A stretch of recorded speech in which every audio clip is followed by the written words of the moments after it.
let me start recording so that I don't have to repeat all of this. So the second country analysis papers will be coming back to you soon. They again look very good. I was overall, I think I've mentioned overall the first papers were great. Not too many suggestions for revision on those. I think maybe the one that a few people got that I saw was focusing mostly on the analysis as opposed to just the descriptive aspect. It's a fairly short paper, and so I know that can be difficult to balance those two. So that is not a criticism of anyone's writing. Just it'll help, I think, as you transition into this final comparative paper for this class. It'll help to focus mostly on that analysis portion. The way that I like to think of that is if I read through what I've written and I kind of ask myself, like, did I say so what at any point in this? Like, if there's too much of that, if I say a bunch of stuff and then I look back at it and I'm like, so what? Like, what am I actually saying? That's how I go through my papers and revise them so that it's a little more on that analysis side rather than description. But like I said, good overall, looking good for that end of semester paper. Hopefully that's not feeling too much pressure for anyone. We have a nice timeline here. We will wrap up our discussion of Iran today, make sure that any kind of lingering thoughts on Iran are expressed today and Friday in our discussion section. So we'll wrap those things up. You'll get the papers back soon. I think quiz 5 is due at the end of this week, so hopefully you have logged in and are working through that. As with all the other quizzes, it's the same format. I hope that is easily accessible for everyone. I know that we've been a little, people have had challenges throughout the semester with those, and I've been happy to talk with some of you about those challenges. Hopefully we're working through that. If we are getting towards the end of the semester and you are concerned, about anything, a paper that you didn't do and you've been just, like looking at it with dread on your grade or something like that, talk to me. Like, please, Perry, hopefully you will nod when I say this, but I'm generally very understanding of stuff. You just need to talk to me about it. I know that's not the case with every professor, but like, shit happens. So please talk to me about it and we can get you there. If you're worried that you're going to end up right on the verge of a B or an A, like, I tend to grade up, especially if you talk to me about it, because then, anyway, we'll get you there. We'll get you to what you deserve and have earned in the class. But hopefully it'll finish out just kind of nice and easy. We'll do a little bit of conclusion next week. Sort of, I think that ties into what I just said about writing papers. The conclusion is sort of the so what of this class. What should you take away from this class? Hopefully not just in an academic sense, but what this has maybe contributed. So we'll discuss that next week, as well as, kind of pulling some of these threads together. Like I said, on Monday, I think Iran does that very well, because it gives us a place to examine this convergence of countries interacting with each other, presence being felt or forced on a country from other countries that consider themselves to be advanced democracies, and what that looks like and how that turns out for a country. We'll wrap that all together in the story of Iran from 1979 to today, and what that has done for not just Iran within itself, but Iran on a global stage. And I think that's a nice place to kind of end with our country comparisons, because spoilers, Iran still has it has a legislative branch, it has an executive branch, and it has a judicial branch. but I don't think any of us are sitting here expecting Iran to look like the United States or the United Kingdom or any of the other countries that we have discussed so far. So yeah, we'll wrap that up next week. You're welcome to, anytime after I get you those second papers back, you're welcome to turn in your final comparative paper. I think one or two people may have already started working on that from conversations. So by all means, that is just due, I don't know, by the end of the semester. Basically, I think I have the due date set in the system as Wednesday of finals week, and that's just because if we had a final, that's the day that it would have been. But I don't believe in final exams anymore. You just get to a point when you teach of just like being jaded about some of these things that you were told your whole education, like final exams is just what you do in a 1,000 class, and I'm like, anyway. So I hope that you have found this structure a bit more engaging than that final exam type of schedule. So we'll get through that. Any questions for the good of the class on those topics? How the rest of the class will look? Because like I said, we'll basically be wrapping up class time next week, and then just have these final writings due in. Yeah. I just wanted to point out the next week's discussion we'll do, like, it won't be required, and we'll do kind of like a final essay workshop type thing. If you have any questions, or I took this class not long ago too, and wrote the paper, and people can share concerns, questions, help, but it won't be required. But if you have any questions on that too, we'll meet next Friday and talk about that if you want. Perfect. Yeah, that sounds like it'll be very helpful. Good. All right. Well, let's talk about Iran then.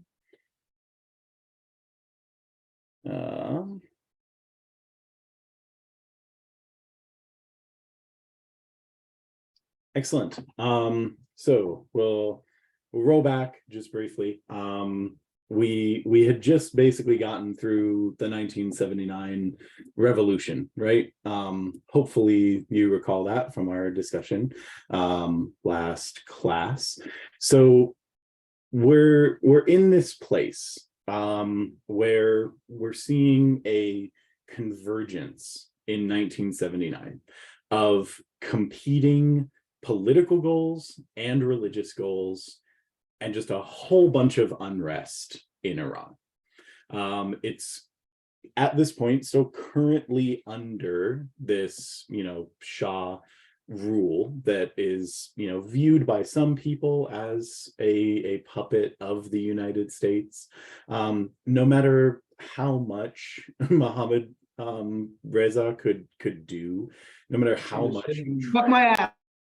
No matter how much he tried to, take back some of these like historical or traditional roots of Iran, it was very difficult for him to ever escape this this kind of perception that it was still just the United States in control, and that they were influencing too much of Iran.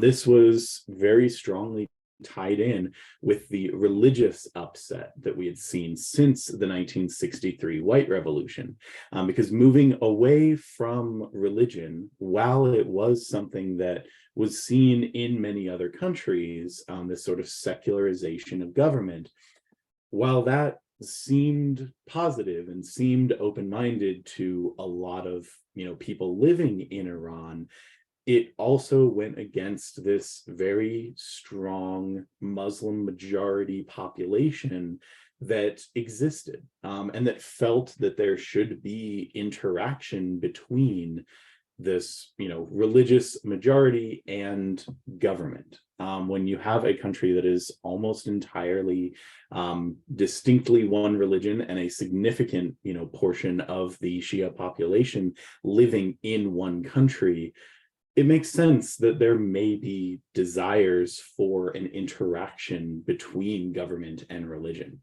We'd also seen, before this, obviously, those very strong ties. And this desire for interaction, not only in religious spheres, but interaction of individuals like I don't want to mix up their names. Khomeini. There we go. Like Ayatollah Khomeini, who, after this, or in this time period up to 79, had been exiled from Iran, and was building a, religious, extremist outsider, viewpoint that was becoming very popular in Iran as well. So all of this erupts in 1979. And we have the 1979 revolution in Iran, in which this order is overthrown. What is viewed as American interventionism is overthrown in Iran. The Shah is overthrown and dies during the revolution. We now have a new Iran that wants to build itself without this foreign intervention that it had experienced in some way, shape, or form for decades, basically centuries, at this point. And so everything that they had experienced, all of the Russian influence, all of the British influence, attempts from Iraq, Turkey, all of these different countries that had attempted to influence it at one point, all of that sentiment got heaped on the United States. The United States was responsible for a lot of it. Like, don't get me wrong. When you use the CIA to overturn a couple of regimes in a country, there's a lot of legitimate reason for this anti-American sentiment to arise. But in the 1979 revolution is where we really start to see this change and this revitalization of religiously fueled hatred for the United States. The United States becomes known as the Iblis, which it's basically a devil or Satan type of figure in Muslim belief, and so the United States is called by not just Ayatollah Khomeini, not just Ayatollah Khomeini, but also many politicians start to call America the Great Iblis. We are the enemy. We are the one that has corrupted and ruined Iran, as it should be, as a holy nation of Islam, as a true Islamic republic. So the outcome of this massive revolution that erupts is a reestablishment of religious order in the country. The new constitution is written, and that's why I have this, slightly intimidated. It's very hard to find pictures of Ayatollah Khomeini that are not very intimidating. He just, like the eyebrows and everything, he just has this very intense stare. But he returns to the country and helps guide the creation of a new constitution that establishes not only Sharia law as the foundation of a new, judicial understanding, but a guiding principle of, attempting to establish truly the first Islamic republic in the world. And that was how this was branded. It created, as you can probably imagine, ongoing tension in Iran, because all of a sudden you have this very, strong, very severely religious government that is, instituting I'm trying to bounce around the idea of, saying very strict traditional religious law, where the country had previously been engaging with, the westernized idea of individual freedom. And so you see a return to, requirements for women to wear traditional garb in public, to be escorted by a man at all times. You see crackdowns on social gatherings if it's not approved by the government. There's no these very Western ideas of individual freedom that Iran had come to know are now gone, and we have in its place a very strong but also very well supported religious order that writes the new constitution, and frankly ongoing tension between those who adhere to this very strong Islamist idea of an Islamic republic, and everyone else, those who would push for reform in Iran, those who would push for modernization or for further attempts to westernize and integrate Western culture into Iran. Those tensions run through to this day. There are still calls for reform in Iran, not only from outside sources, but also from members of the Iranian government. But it's difficult for those voices to catch hold because of the structure of the government that they then form.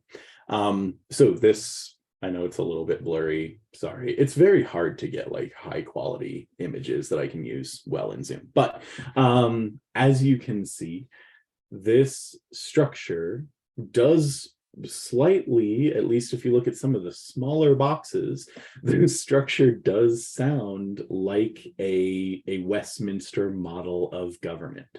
They reestablish the Majlis, which is, as you can imagine, seen as a good democratic, progressive type of governmental body. It is, a traditional legislature. It's elected directly by the people. There is also a president in place of a prime minister. They put a presidential position because they want someone other than the supreme leader to have that outward facing governmental representation. And so, some of the names that you may have been familiar with from Iran before this, something like let's see, Ahmadinejad. If you're my age, maybe no one's heard of Ahmadinejad anymore, but in the early 2000s, 2010s into the early 2000s, early 2000s into the 2010s, Ahmadinejad was this very public face of Iran, almost more so even, I would say, than the Supreme Ayatollah, to the point where you would see him on the news calling out America as being the great Satan and having that kind of face. It's important to remember that Ahmadinejad was the president of Iran. He was not, in fact, the Supreme Ayatollah. You have only two Supreme Ayatollahs so far, the two gentlemen pictured here. So that's Khomeini and the current Supreme Ayatollah, which is Khomeini. It's spelled very similarly, but we have the Majlis, we have this elected legislative branch, we have a president who heads up the executive branch of government. We have a judiciary that is somewhat independent of it's still made up of members of the assembly or the guardian council, but it is somewhat of an independent judiciary that is supposed to review actions of these other branches of government. We have what seems to be this fairly traditional structure, but it is all based around this religious section of the government that is made up of two parts: the Assembly of Experts, which is elected semi-elected. It's basically the two, most, or it's basically the most powerful senior clerics in the country. So in order to be appointed to the Assembly of Experts, you have to be a prominent member of the Muslim faith. So as to how openly elected that is, that calls into some of those questions. And from there, the supreme leader, who is appointed by the Assembly of Experts. And that key position that acts almost as, in the Westminster model, the monarch, but with more religious power. It is as though the Church of England was an actual, wow, I shouldn't finish that sentence. The Church of England is absolutely a strong Christian faith, but it is very intertwined with politics. It's a very, of the churches of the world, the Church of England is actually one of the more secular churches. And I hope that's not coming off as offensive to anyone, if anyone here is a member of the Church of England. But no, the Church of England is a very secular, practical, day-to-day church, as opposed to, what we are talking about here, which is, a truly strong traditional Muslim group of people that controls the government through this individual being the supreme leader. This individual approves the president. So if, the electorate elected a president that the supreme leader does not approve of, that person doesn't become president and you hold a new election. They appoint multiple members of these different councils. So the Expediency Council, which essentially serves as a non-judicial review of constitutionality, is appointed by the supreme leader. The judiciary is essentially appointed by the supreme leader. As you can see, the official constitutional path here is that the Guardian Council is appointed by the supreme leader, and then the supreme leader only appoints the head of the judiciary. But anyone who is going to be on that is going to be appointed by the president, who has to be appointed by the supreme leader. So the president would never, nominate someone or appoint someone to the judiciary that doesn't have approval from the supreme leader. So it really does all go back to this one position. And it is an interesting balance, because hearing all of that, you might think that essentially the supreme leader is just a dictator. Because it sounds like it should be. There's so much power, there's so much influence in every aspect of government that comes from the supreme leader, that it sounds like they should just be the dictator of the country. But functionally, they're not.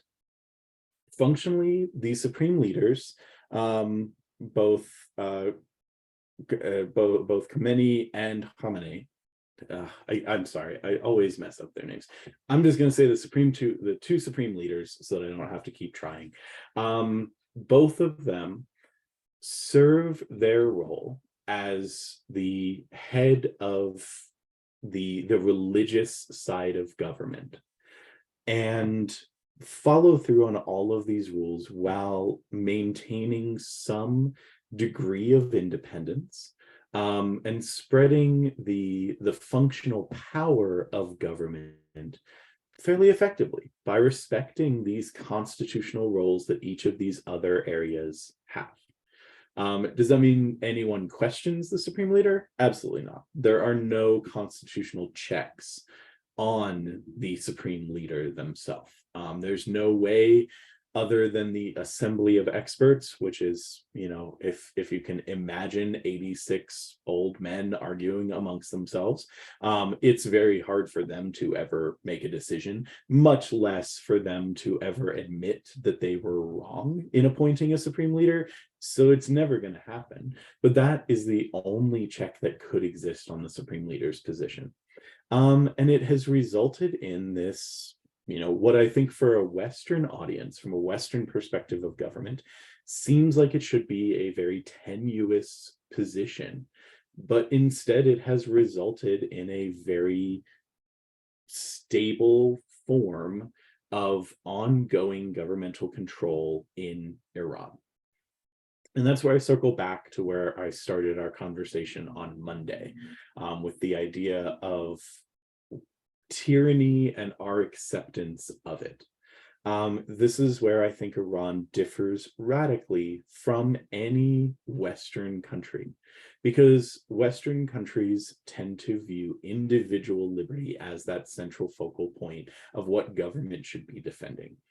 If that is not your purpose, if your purpose is the defense of faith and the proper implementation of government, with the acceptance that every government is going to implement some kind of tyranny, it's going to have to, ride roughshod over individual rights at some point in order to effectively implement government, then this system does make sense.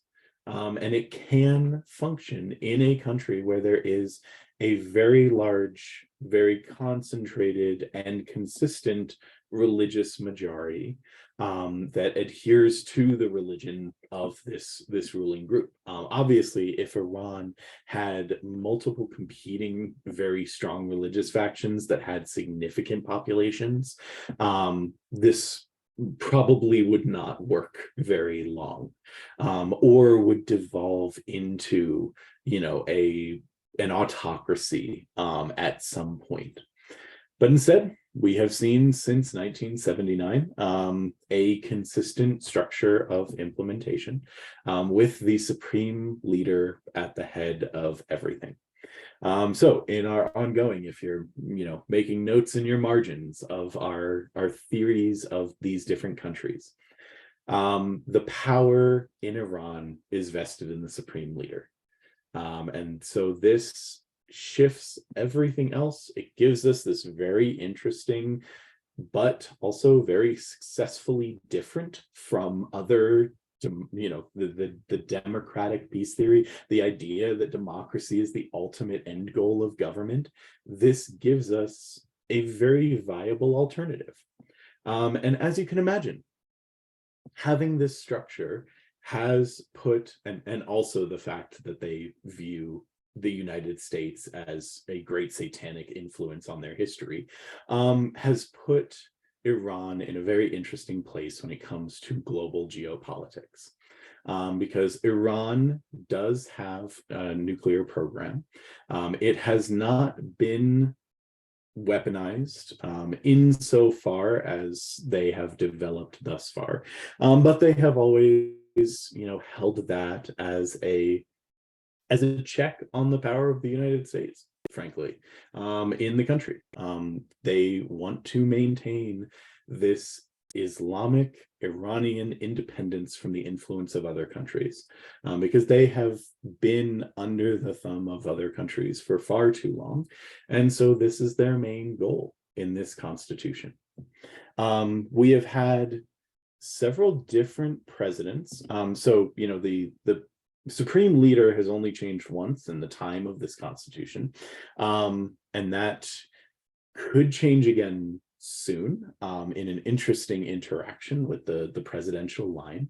But we have had 4 presidents under this system in Iran. And the second gentleman here is the one that I mentioned that most people may know, that is Ahmadinejad. And he is obviously kind of the odd man out, tended to not wear the traditional dress that you see the rest of these gentlemen in, and he did that intentionally as kind of an outsider. He ran in the early 2000s as an outside candidate, even though he is a member of the Muslim faith. He did not run on that platform. He had not served previously in a religious position, as opposed to the other 3 gentlemen who have served as, they have all been members of the Assembly of Experts here before becoming president. So the first president under this new system was Mohammad Khatami, who's the first gentleman pictured here. He was actually a fairly moderate reformist, which was an interesting balance between him and the Ayatollah. But I think it was necessary to cement this new constitution in place, as showing that there would be representation, that there would be voices in the government, not only from this Muslim supermajority, but from reformist views as well. He was very successful. He somewhat, I would say, struggled against the traditional religious authority in the country. Never in such a way as to undermine the Supreme Ayatollah, but would speak and not always speak necessarily in accordance with what the Supreme Ayatollah saw for the country. And he had a very strong support of the young people in Iran who had been born during this pre-revolutionary time, and were up and coming now in the civil society of Iran. He was defeated in 2005 by Ahmadinejad. There are a lot of scholars out there who say that this was because of George W. Bush, in kind of an interesting interplay of global politics. You may recall, or you may have been very young, and I'm sorry if you don't recall, but you may recall that George W. Bush included Iran as a member of his axis of evil when he was identifying countries in the Middle East that he saw as evil and anti-American. There was a lot of anti-American sentiment. I'm not saying that George W. Bush was not correct in doing that, but George W. Bush doing that and identifying Iran in this very public forum as an enemy of the United States helped to bolster anti-reformist sentiment among the people of Iran. And there are scholars out there who say that that was really essential for getting Ahmadinejad, who was this more political, radical, anti-American candidate, to get him elected to the position. He was succeeded by Hassan Rouhani, who's the third gentleman in our line here of presidents. Hassan Rouhani, again, member of the Council of, the Assembly of Experts. Very moderate, not a lot. Typical, when we see these very extreme presidents like Ahmadinejad, very typical for the next president to be a moderate, right? That's just, a natural, I think, in any electoral system, that's kind of a natural bounce back from something like that. So Rouhani, not a ton of change, not a lot, kind of course correcting, if you will, of policy, trying to find ways to play nice on a global scale, balance the anti-American sentiment in the country with the fact that Iran, did want to be able to function from a place of peace, and just develop their own, things like the nuclear deal that was founded under Rouhani. So Rouhani was a moderate. And that brings us to our most recent president, who was actually just elected in 2021. Ibrahim Raisi is the current president of Iran, and the former chief justice of the Iranian Supreme Court. So something, again, you wouldn't see in the United States, but essentially what I see out of Raisi so far is that he is very much in line with the views of the Ayatollah, not as politically extremist as Ahmadinejad, but very clearly politically minded. I personally think that he is rounding out his resume to be the next supreme leader.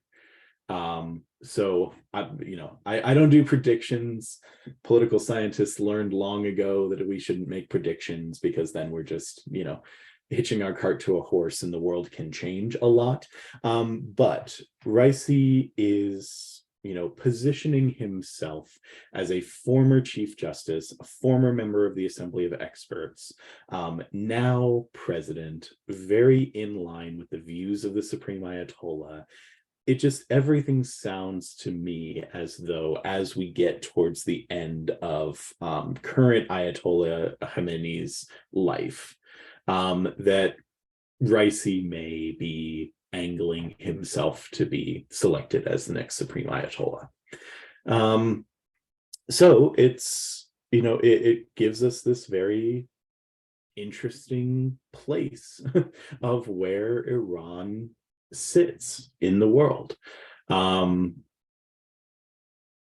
mean, that's most of what I have to say. I think that,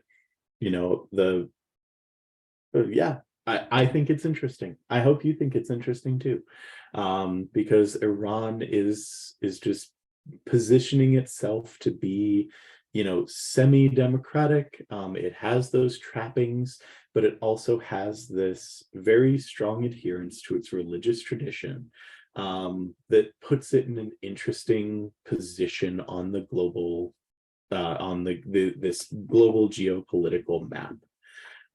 It will always have interactions with the United States, whether they be, outwardly calling for the downfall of the United States, or, working on things like the nuclear deal with the United States so that it can develop its own nuclear power, with reassurance from the global community that it's not pursuing,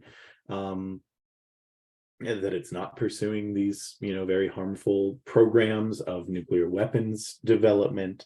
I should mention, I don't mean to make Raisi sound like a great guy. He is accused by the Human Rights Council, the UN Council on Human Rights. He is accused of violating mass human rights for the people, because he headed up what was known as the death squads in the early 90s and 2000s. So, not saying that that's that he's a great leader or anything like that. Obviously, these, individuals do have problems, and those interact with the government. Iran has not been perfect on its human rights record, and probably should seek to fix that, if we're being perfectly honest. But it is just this interesting nexus of what happens in a country that attempts to democratize and then finds a way to democratize in its own unique way, that is very well founded in the history and traditions of the country itself.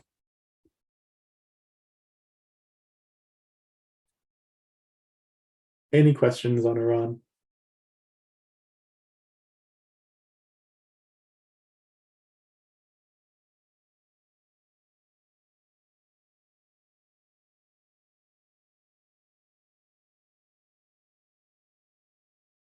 How destabilizing is like the recent protests and actions of the government on the democratic and like supreme leader institutions within it, within like the country itself? So far, not very. But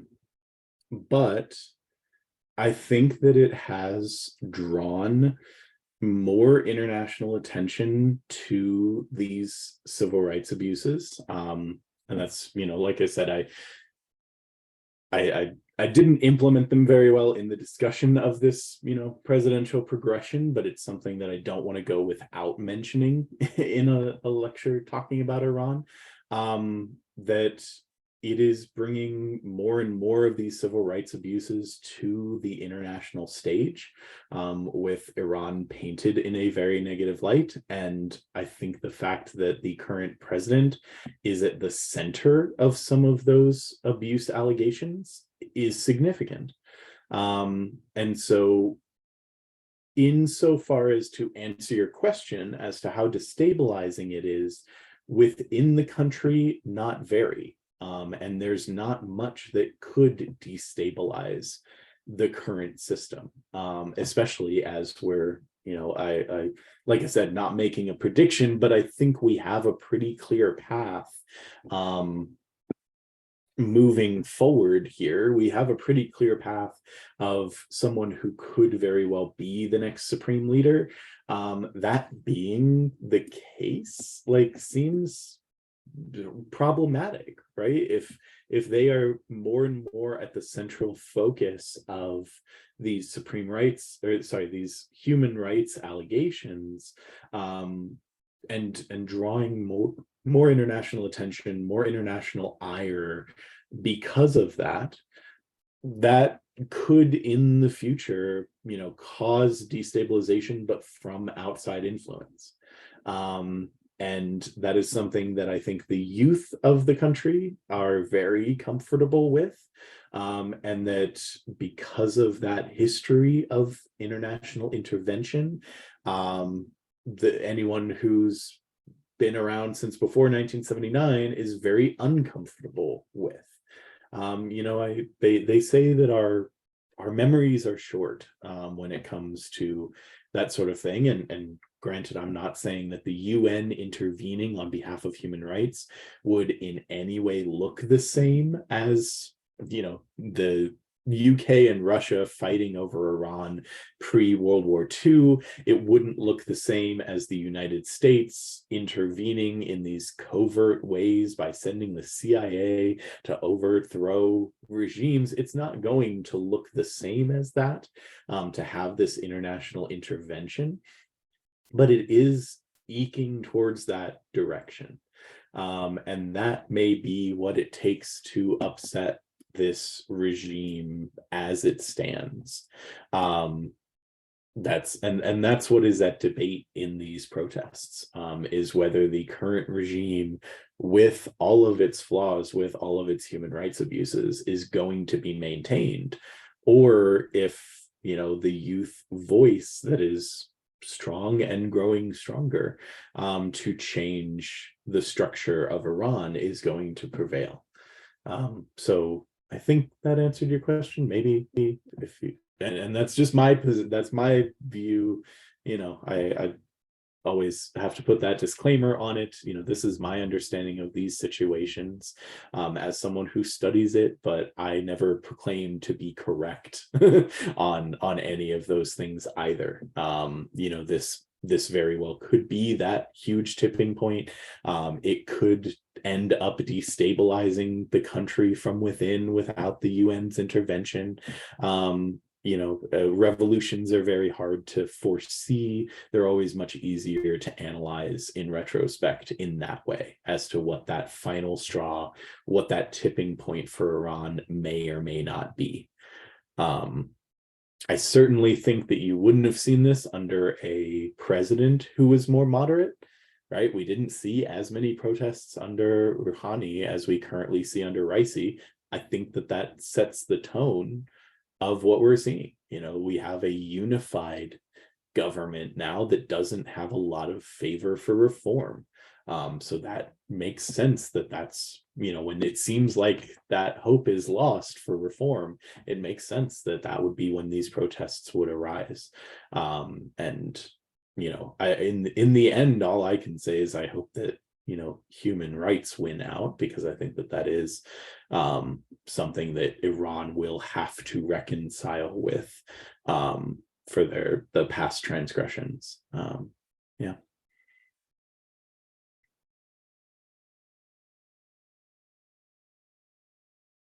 Other thoughts or questions from these two lectures?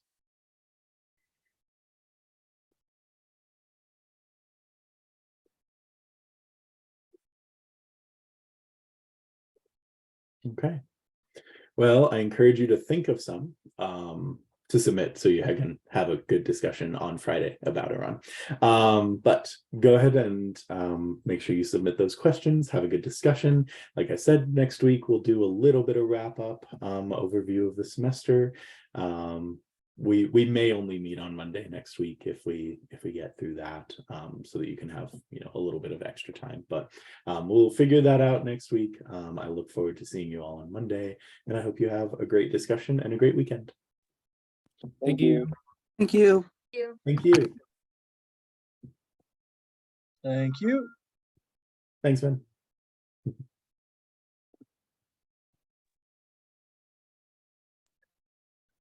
think